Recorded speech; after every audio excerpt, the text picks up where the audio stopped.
Hello, this is Janet from janetsandberg.com, and you're listening to the Phoenix Wisdom Podcast, the weekly show that talks to peers and professionals who open up about their darkest moments when they felt like ending it all, why they didn't, and how they transformed their lives in order to triumph over the darkness and despair.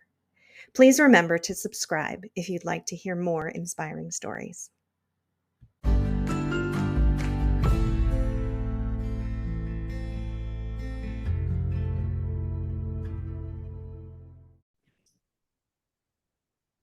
Hello, I'm Janet Sandberg, and I am the host of Phoenix Wisdom Podcast. And today we have as our guest the lovely Rebecca Baines. And let's just go straight over to you, Rebecca, and tell us a little bit about yourself. Thank you so much, Janet.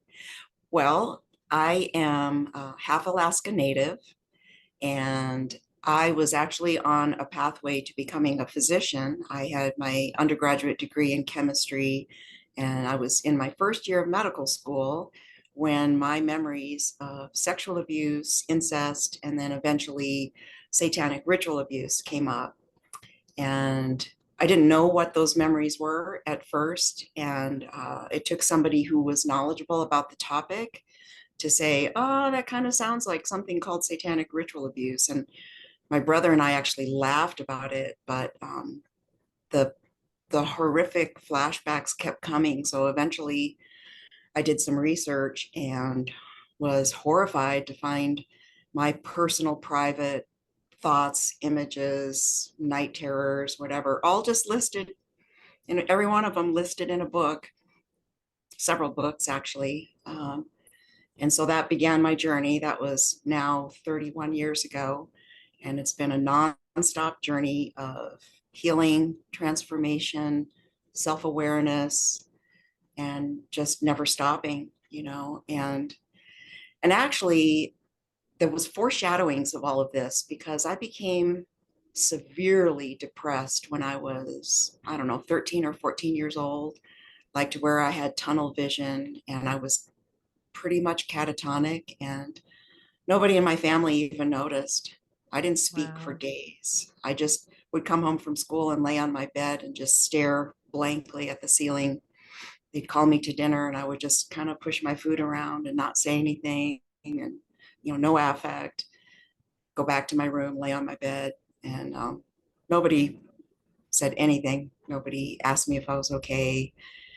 It eventually passed, but that was the first of many bouts of severe depression. And I think the first time, the first time I became suicidal was probably in high school.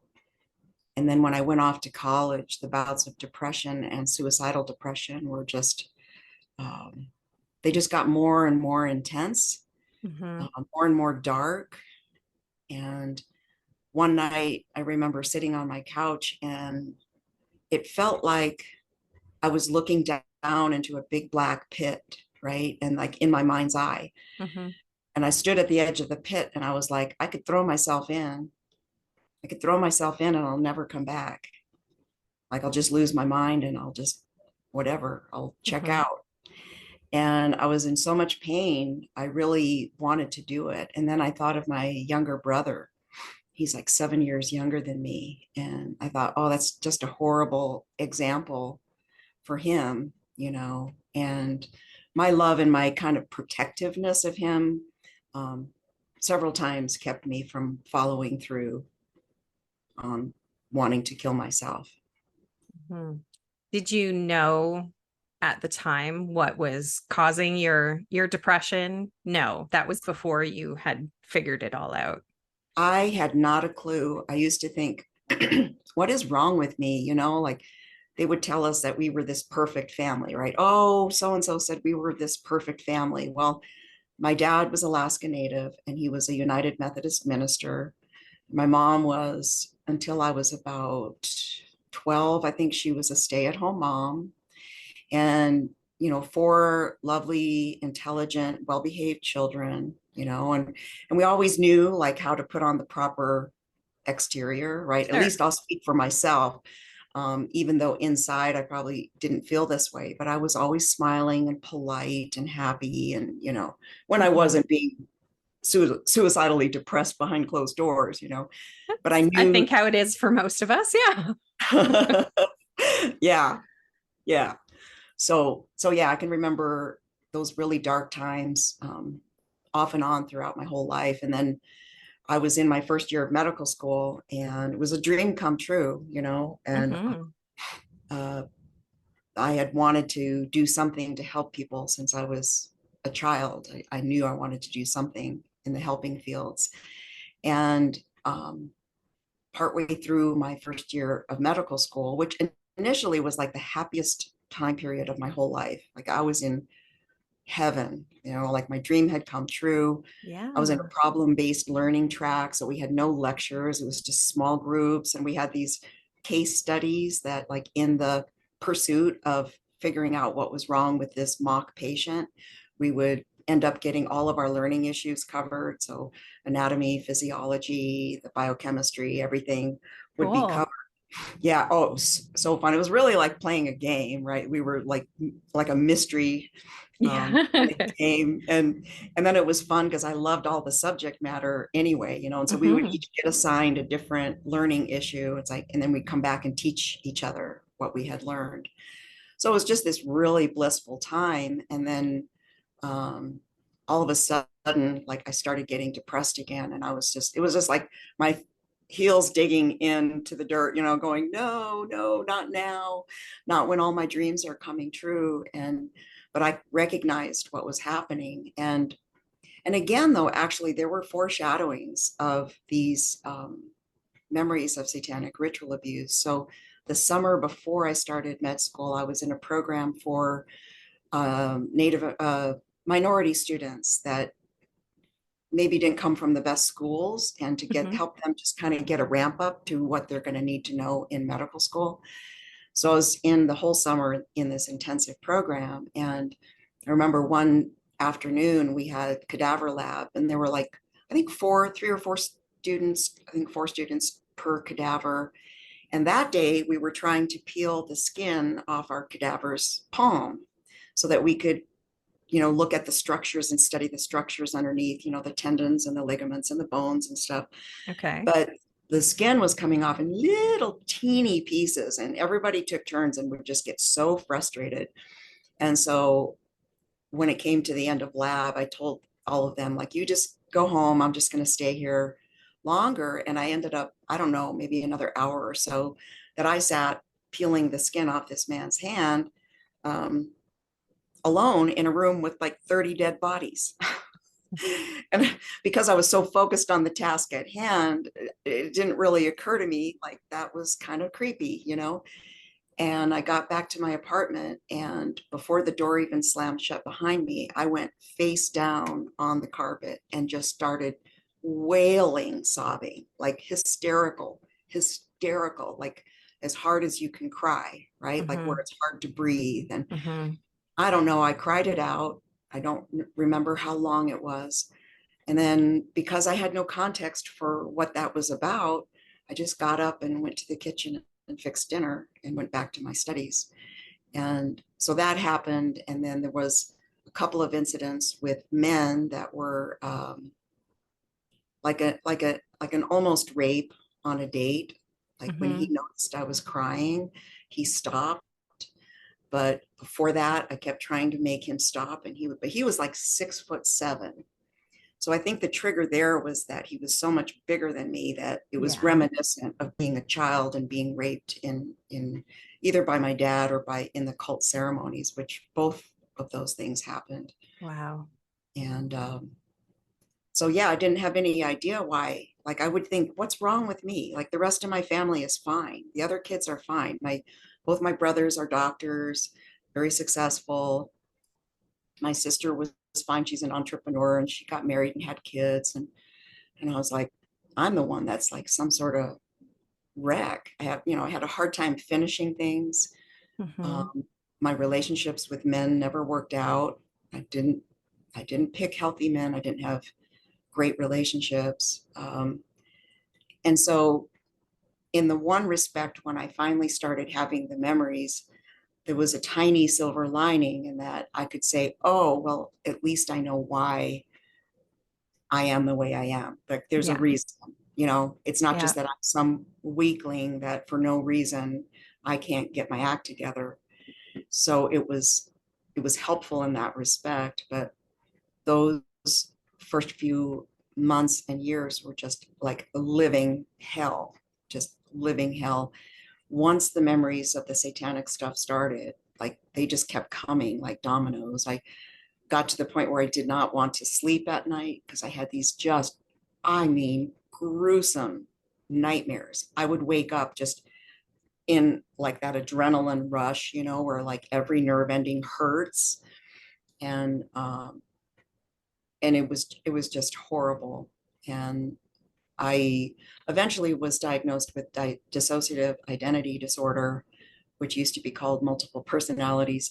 But I can remember shooting up in bed in the morning sometimes, at least a few times, and it was like a deck of cards shuffling, right? And they kept going, and then all of a sudden the right personality was there, and it's like, oh, okay, I'm Rebecca. I go to med school. I need to get up and get ready and Hmm. ride my bicycle to school. Like, okay. And there was kind of this weird thing where I would sometimes use the term we, and they're like, Sure. who's we? Oh, I made up some excuse. Um, so yeah, and that of course turns out to be a life-saving coping mechanism, to be able Yeah. to sequester things, because I don't actually remember the vast majority of what happened to me. Like I actually had a lot of flashbacks at the beginning, and then they tapered off, and then I would have periods again where there would be more. Um, but then I hadn't had any in years, and then just like maybe a month ago, I just woke up at 3 something, I think, in the morning, and I just stretched, and I was all content and relaxed, and then boom, here was this other flashback, and then right after it, boom, there was another one, and I'm like, wow, I just saw that. I just saw this. And of course, in both of them, no, in the first one, I was looking down on my little body. I was probably 3, being abused by a bunch of men. And then in the other one, I was in my body, but I witnessed something very horrible. And normally, when the flashbacks come, there's like no emotion initially. It's like sometimes it's just the sound, sometimes it's only the body memory, or sometimes it's just a visual. But initially, it's so dissociated that I don't have any feelings about it, and the feelings come later. Yeah. Yeah. Yeah, I can imagine that. I just want to go back to and pick up on a couple of things that you've said. Um, the first being that, when you were at the beginning of med school, your dreams are coming true, like everything is great, but your depression came back. And, it just kind of emphasizes that even like everything in our world can be going right and it still we still have mental health, and just because everything is going right, it doesn't mean that we always feel good. And I thought that was really important to just emphasize again, because so many people who don't experience um mental health challenges or depression or anxiety, they're like, but everything is so great in your life, you should be happy. And it's like, but they're not necessarily connected. Sometimes something in our life will trigger a depressive episode, but not always. Sometimes, we're just floating along and everything is grand, but we can still be depressed. Well, in fact, it's actually correlated, because what I learned later is it's very common that when your dreams come true, that's when your subconscious mind will start to allow the memories to come back Mm. for some reason. So my lifelong dream was to get into medical school. And so that's when it started for me, you know, along with the other triggers that were in place. But yeah, they say sometimes it's like for some women, let's say their dream was to get married and have children, and everything's going fantastic, right? And then the child becomes the age at which their sexual abuse started. And then that's when their memories will come back. And I think often the emotion of it comes back first before you realize like why am I feeling depressed? You know, why, you know, I should be happy. Mm-hmm. But you know what? The inner world and the outer world, it just doesn't work that way. You It know, like doesn't, no. if you have a bunch of repressed trauma, it doesn't matter how good your outer world is. You know, that stuff All that is like, stuff is still in there. it's in the way. Yeah. It's like all you can see, it's all you can feel is like years and years of repressed pain and anger and fear and all those things. And Mm-hmm. in whatever way they need to come up and out. You know, I don't think you have to remember everything. Thank God. You know, initially I Yes. was so naive about this whole process that I thought I had to remember and heal every single incident that had happened to me.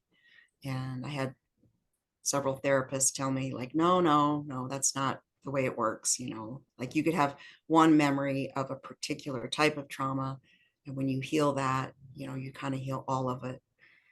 And That's good to know. yeah, For you know, when anyone who's listening who thinks they have to relive everything all over again, no, exactly, that's the good news. um that is the so good news. And I said I had two things I wanted to bring up, and now I've forgotten what the second one was. So that's well, okay. It'll come back or it won't.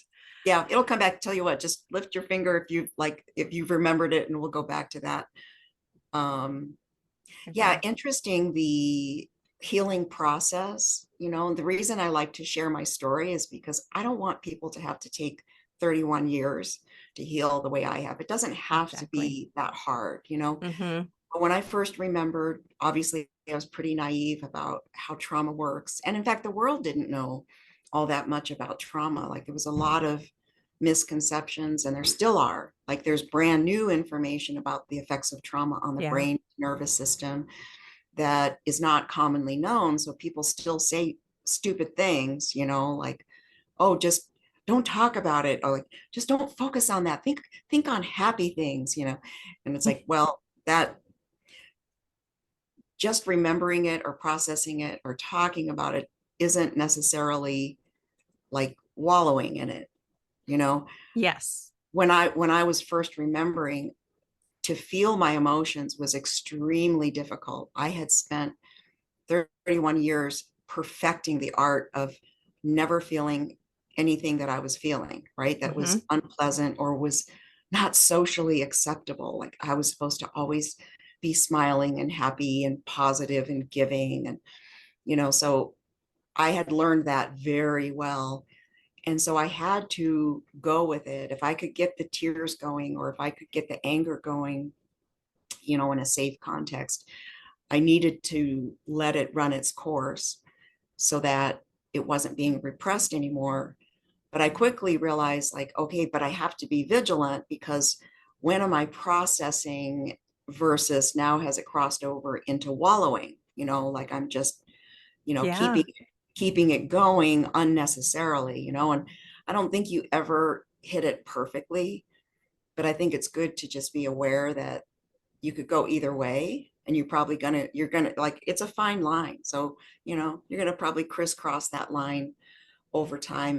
And but I think we can just get to know ourselves and kind of the way we typically function, and say, okay, I know that I'm someone who will automatically, before I'm even aware that an emotion has come up, I've stuffed it. And then Mm-hmm. then I might get a headache, or just suddenly feel like shit, or my stomach turns, or something happens. I'm like, what just happened? You know, like, oh, I was thinking about this. I remembered that. Then I had this thought, and it's like, oh, that's what it was. You know, Yeah. it went to this other place where these emotions were there, and I didn't let them flow, you know. Mm-hmm. Yeah. Uh, I'm also very good at that. I was trying not necessarily as a trauma response, just as a, white Anglo-Saxon Protestant response. We don't have feelings and we should not express them. So I just, yeah, learned to stuff everything. Um, Not overtly, I wasn't overtly told. I just learned from watching my parents do it, and they learned from watching their parents do it. And yeah, it took me till I was in my 40s before I realized that you're supposed to actually emote and let the emotions out and let them flow, but learning to do that without getting stuck in them is Yep, another skill. So it first you is. have to let them out, then you have to let them go through you and out the other side, let them Allow. go, let them release. And I think when we're first learning, it's natural we feel them and then we get stuck in them because it's also unfamiliar. And Yes. especially with the harder emotions, with sadness and anger and those sorts of things, it's a lot easier to get stuck in those and just have them hang around for where it does that crossover into wallowing and just being embodying the feeling, and it just stays with you for longer than it should. So Yes. it's a journey like everything else. um, Yep. Well, and even this morning I did like I'm a healer now, as you know. So most mornings I do a little mini session on myself, whatever, I'm guided to work on. And this morning there was some go figure, anxiety coming up, and I think sadness. And I just practiced like going into my heart and just imagining that I was releasing them, to God and the universe, just letting them flow out of me. And then I did some inner parts work. It's like internal family systems kind of stuff where you have different parts within you. And so I went in and I worked with some of the angry parts to say, hey, you have every reason to be enraged, but you don't deserve to be stuck in it, right? It's not the most mm, pleasant thing. And there are safe ways for you to give this over to spirit. And the good news is the flip side of anger is joy. yes. So I told those parts, like, hey, you deserve to have joy. Like, if you're willing, like, just try it a little bit, maybe just a little bit, let some of that anger and rage go, and and then feel what it feels like to feel like maybe just a little bit of joy, you know. Um, the Because other thing that I can be wanted to scary say, too when you're not used to it. When we've oh, been struggling for so long, then feeling happiness, feeling joy, feeling content is such a strange and unusual sensation that it kind of freaks us out. And then we're like, what is absolutely. that? I don't like this. This is Yeah. weird and unusual. I had a client once when I used to do a lot of Reiki, and she uh, stopped me partway through a session. She's like, I can't, you need to like do something else, or like, I don't know what's happening. She's like, but it feels really good and I don't like it. Yeah. She's like, I have never experienced feeling this good before and it's making me uncomfortable. Yep. And so I moved Yes. along and we worked together, and I'm, super proud of her for speaking up about that, not just Yeah. putting up with it, thinking that that's what she has to do. That's a great Um, self-awareness. And the other thing for me was that my dad was later diagnosed as a sociopath, which allowed him to do these atrocities within the satanic ceremonies. But my mother is a narcissist. And for her, I was the other woman because she knew mm, what was going on. And so she hated me, and she basically subconsciously like wanted to destroy or kill me, wanted me to die. She didn't want to kill me. She wanted me to die. And so it was unbearable for her if I was joyful or happy. So I can remember as a small child, maybe 5, playing with my dolls and laughing and giggling and just being so happy. And she had to come in my bedroom from the kitchen. She couldn't stand it. So she said something really horrible to me. I don't even remember what it was, except it was like a bucket of cold water in my face, and I just stopped and I was just shocked. And I just looked up at her and my eyes got big. And then she said something else. And I was still kind of shocked, like really mean. And then she's upped the ante. She said something so horrible that I just burst out sobbing. And then she got this little self-satisfied grin on her face and she turned and walked away and left me there sobbing on the floor. So that was just one example of that dynamic with her. So yeah, for me, if I'm happy, like it's like a governor on it, right? Like, oh, it's not safe to feel that good. Someone's going to come in and just knock you down. And the other thing I wanted to say about emotions is there's a couple dynamics that I've seen and personally experienced where if I'm expressing my feelings, sometimes they call it spiritual bypass. Mm-hmm. And they want you to like go into all, like kumbaya spirituality. Like it's not comfortable for people to hear you express tremendous anger or grief or, whatever it might be. And, that to me is not at all. I mean, it does damage. It's like, it does damage on top of the fact that the person is already wounded. Now they're being made to feel that spiritually they're doing it wrong, because it's supposed to be all kumbaya and love and Mm-hmm. light. Um, and yeah, the idea is to get there, but not by stepping over and pretending like these emotions don't exist. Right. And the other one I've seen lately is they call it toxic positivity, where people want you to always be, only speak the good, don't talk about anything negative. And, I get what they're saying, but if you understand trauma and how it works, that is actually adding to the problem, Yes. so I love that there's new technology coming out all the time on how to more quickly release the trauma. Um, I'm still working on mine. I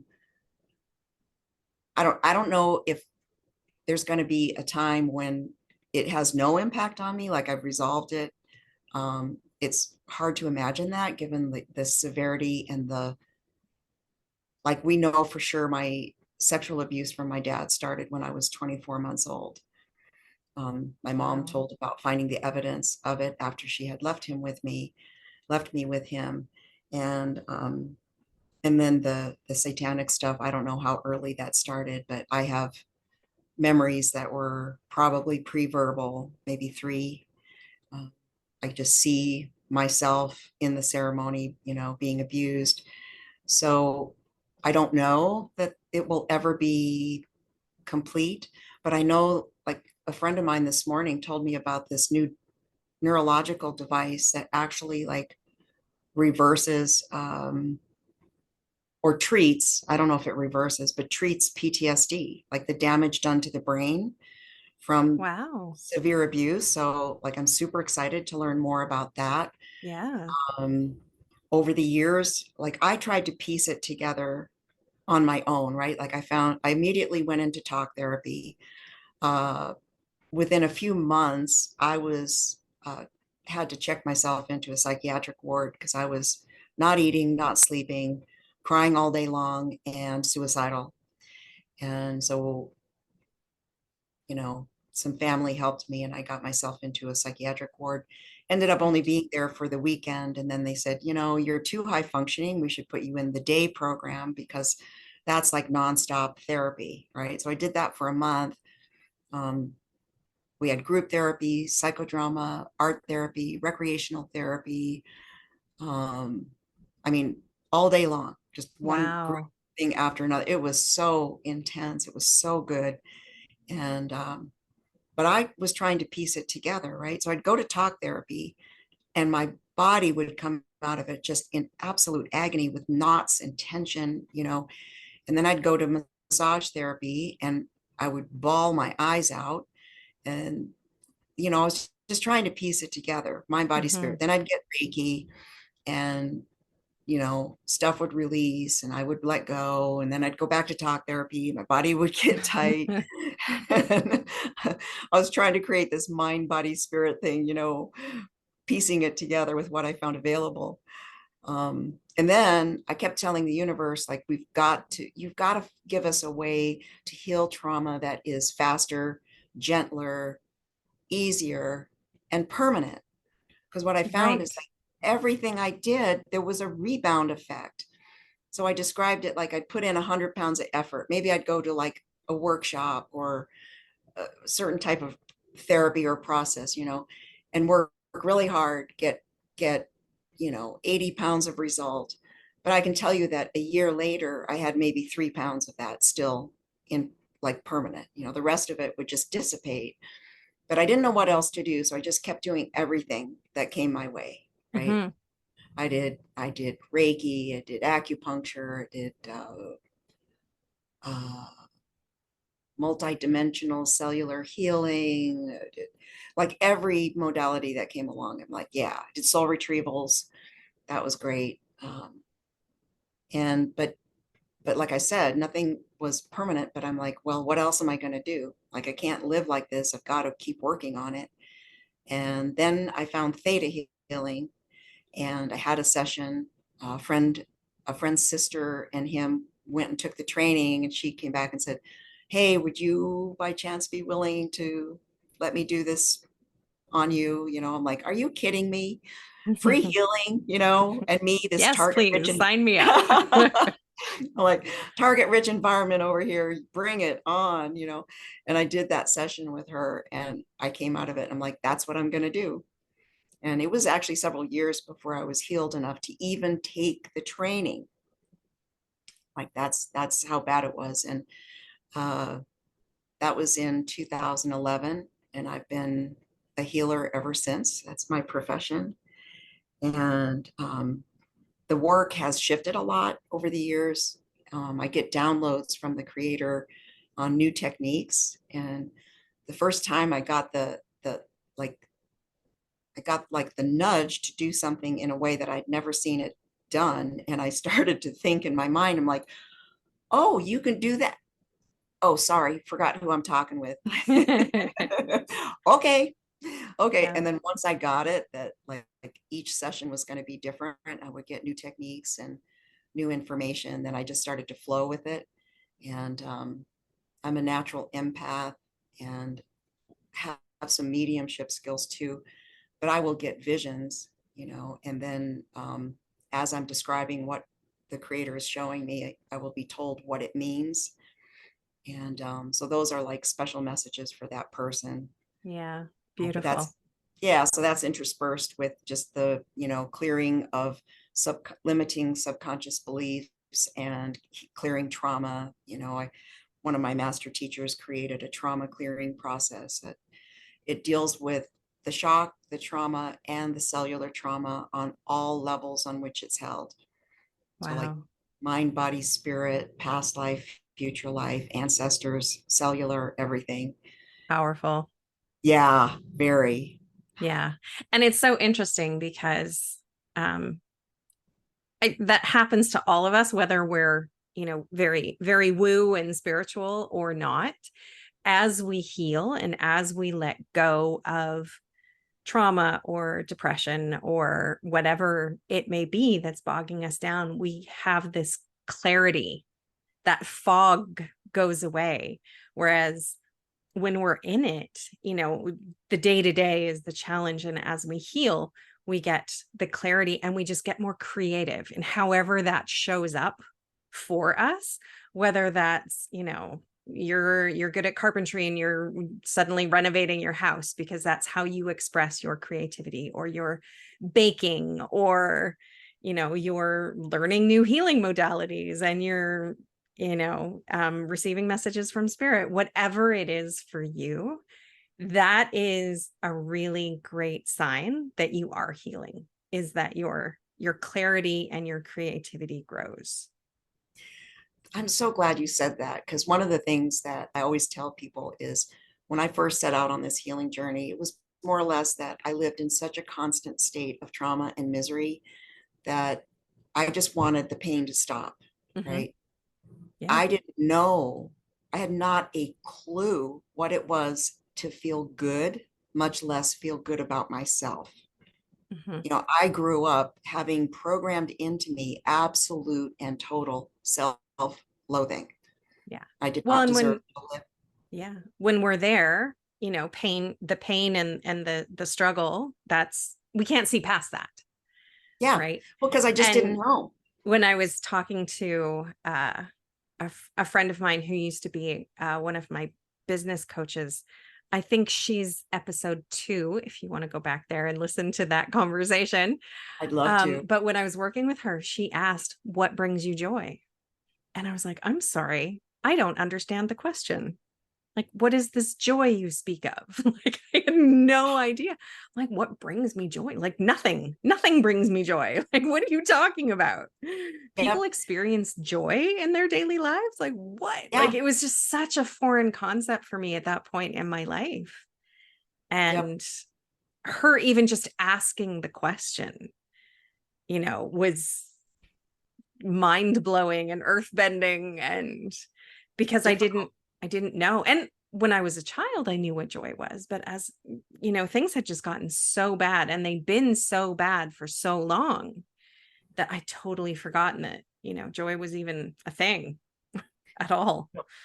I told someone yesterday that until even fairly recently, the concept of self-love was just an idea, Hmm. right? It wasn't something that I really understood. Yeah, it's a concept. Okay, yeah, self-love. I mean, it seems self-evident, right? What that is. But when I first started this journey, I was determined. Like I went into this healing like I did everything else, right? I was not a type A at the time. I was a type triple A. I was driven. You I have to be to was, get into med school. yeah. And especially given that one healer like tested me and he said I was functioning like on 80% complete damage. Like 20% of me was remaining. And one of my classmates said to someone, and I overheard it, she goes, she's done all that on 20%, because I had just taken my leave of absence from medical school. And so I tell people like you have no idea how great you can feel. If your trauma started young and it's been bad and you've dealt with it for a lifetime, like you don't even have a concept of what you're reaching towards. I didn't anyway. Hmm. I was reaching towards healing and to feel better, but I didn't even know what that was. Right. I Yeah. was raised with like so much damage and so many like my self-identity was just shit. And so even recently I've taken my spiritual healing to a whole nother dimension and I'm like, oh, I think I'm starting to get it, like swimming in that divine eternal love, like, oh, it's here for all of us, like that means for me too, and Right. like I get to soak it up like a sponge and go, oh, this is going into all those little cracks, um, that I didn't even know were there. And joy and play are the things that you don't even know they're missing until you finally start to have them.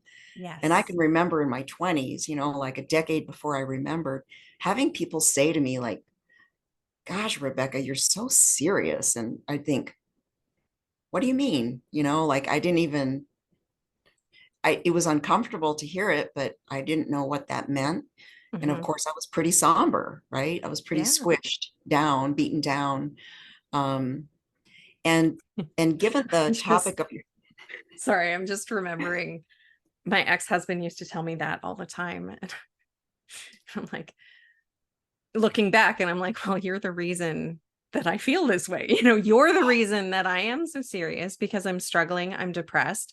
I was, our relationship was emotionally abusive, but somehow he wanted to treat me the way that he did and me still be happy go lucky and fun loving and the way I used to be. I'm like, sounds like a narcissist to me. oh yes. And I'm just like, it doesn't work that way. But I couldn't see that when I was in it, of course. I just was like, oh, I guess, now I'm an adult and grown up and I have responsibilities. So I guess I'm just less fun than I used to be. But Right. That wasn't it. It was a mental health thing, you know. Yes. Yeah. And it was being in a toxic abuse relationship thing, you know. Hmm. I just like 2022 was actually the most difficult year of my whole life, which a friend of mine said, you mean it was actually worse than when you very first remembered all this stuff? And I said, yes, because when I first remembered all this stuff, I was processing things that were long gone, right? Hmm. Those those cult people were not there in front of me right now. Like it was Right. just memories of it. What I went through last year was a narcissistically abusive roommate, a guy, and it I thought I was handling it okay. And in reality, like in retrospect, it was really, really draining me. Like my efforts to stave off his sneering and his judgments and his put downs and, and his trying attempts to dominate and control me, But I was like, yeah, my mom's a total narcissist. I know how to handle these people. I've Hmm. dated many I'm used to this. narcissists. It's okay. Yeah. Yeah, I got this. Like, no problem. I do energy healing. I'll just clear all that shit that he's, you know, directing my way and send it back. And then one night out of the blue, like out of nowhere, like he had actually been treating me better than he ever had. And that went on for about 3 months. And then he snapped and he got physically abusive. And I could say, well, it was only ripping the remote out of my hand, and it was only him not letting me, blocking me from going to my room, and it was only him shoving me really hard. But it was terrifying, Hmm. and um, it triggered a bunch of stuff from my childhood. And so what I was doing was I was trying to protect myself, and initially it was so in my blind spot because I'd been so abused, like even with all the years of healing, I was like, well, I don't know. And all my friends are like, oh my God, Rebecca, call the police, make a report. So I did.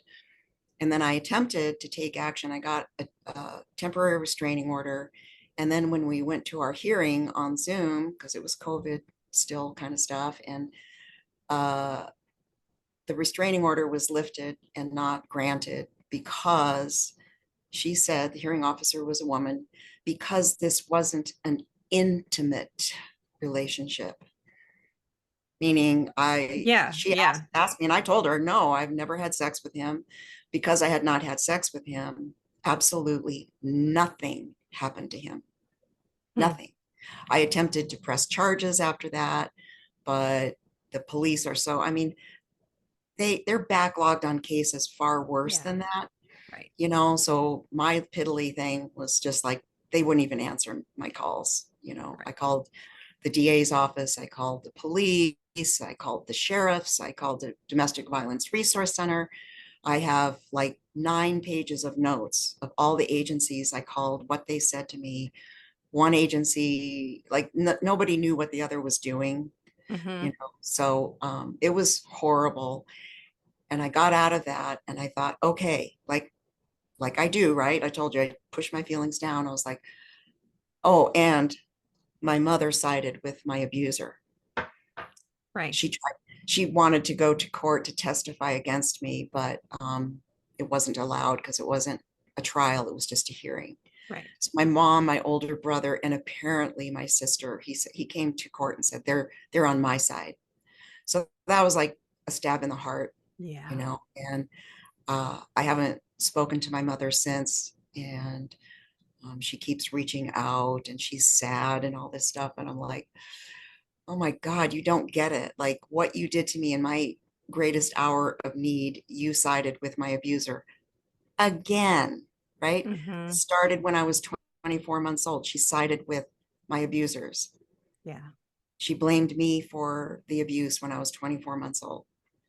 And Yeah. she's done it my whole life. So I'm like, I don't see a pathway right now. Hmm. I will forgive her because that's my gig. I'm all about forgiveness, and I'm not as angry as I was initially, but I'm reading a book called Radical Forgiveness that a friend recommended, and I'm getting there. I'll get there. I forgave my dad. I forgave my dad Wow. and the rest of the cult abusers. In fact, I took care of my dad before he died. He couldn't take care of himself. So I fed him, and my sister and I, you know, did everything for him. He couldn't take care of himself. And that was like the most liberating, beautiful, freeing time. Mm-hmm. And my sister and I really bonded through that. And it transformed my life to be able to forgive him and let go of that. Oh my God, that rage was so much more toxic and oppressive than I even realized. But when I let it go, a lot of my health issues, which my health issues, physical health issues, started pretty much at the same time as the memories came back. So I ended up, after years and years of being debilitated and sick and not being able to take care of myself, I finally got diagnosed with, first it was chronic fatigue syndrome, which just means they don't know what's wrong. But then I got diagnosed with a connective tissue disorder, an immune disorder, lupus, fibromyalgia, Oh my gosh. um, a bunch of stuff, Everything. everything. Yeah, pretty much like, Any sort of inflammatory disease and yeah, pretty much every system of my body was not yeah. working. Um, but if you don't mind, there's one thing, one tip I have that I always like to share, Yes, and it please. has to do with during the times that I would get super suicidal, right? And it would usually be in the wee hours of the morning, and I'm drinking wine and I'm crying and crying and can't stop crying. And I would hold a knife, or I would see how many pills I could find in the house, and put them all in my hand and just lay there and cry and think about it. And what I learned to do is like to talk to the suicidal parts of me and say, you know what, you're right. It's a good idea. We should do this, but not right now. I'm tired.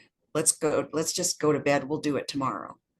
And the parts would always go, okay. And then I'd go That to makes bed. sense.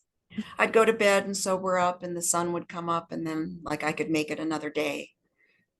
So that's just a little tip that might help somebody, is like, don't fight that part, but also just kind of try to redirect, you know, Mm-hmm. what the system is doing. But Yeah. anyway, thanks for letting me interject that.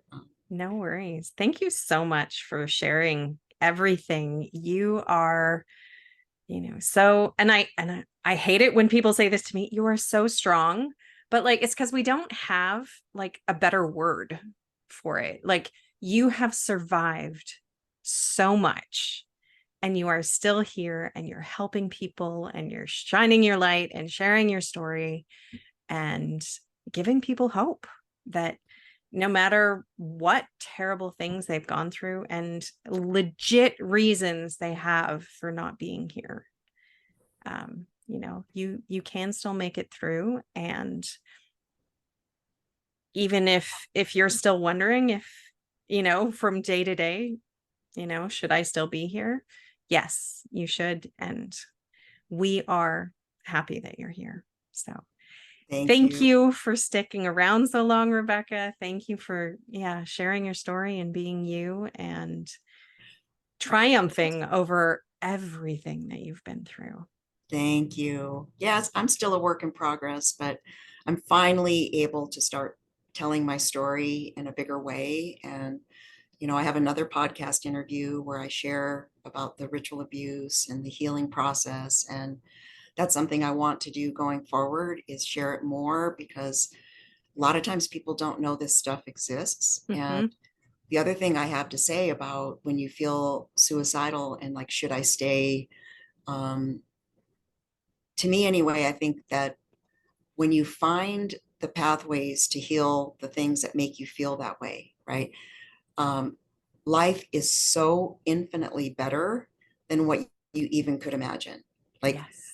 I had not a clue that I could feel the things that I have felt over the years. And, each time I heal another piece of my own past, it gets better and better and better.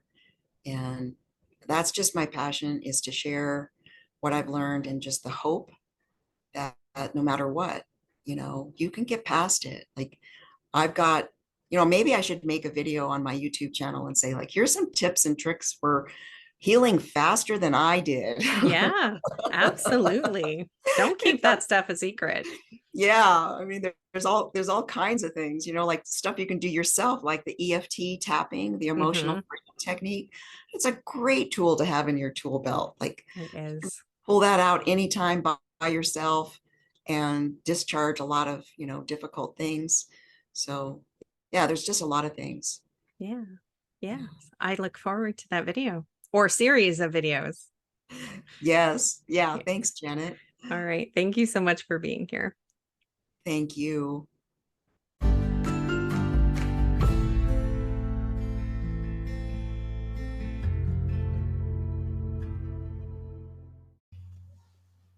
Thank you for listening. Remember that you are loved, you are worthy, you are valuable, you are meant for more, and that it really does get better. If you are in crisis, there are numbers that you can call or text to get the help that you need. That information for Canada and the US is in the description below each episode. If you are in immediate crisis, please call 911. We love you, and I hope you'll listen again.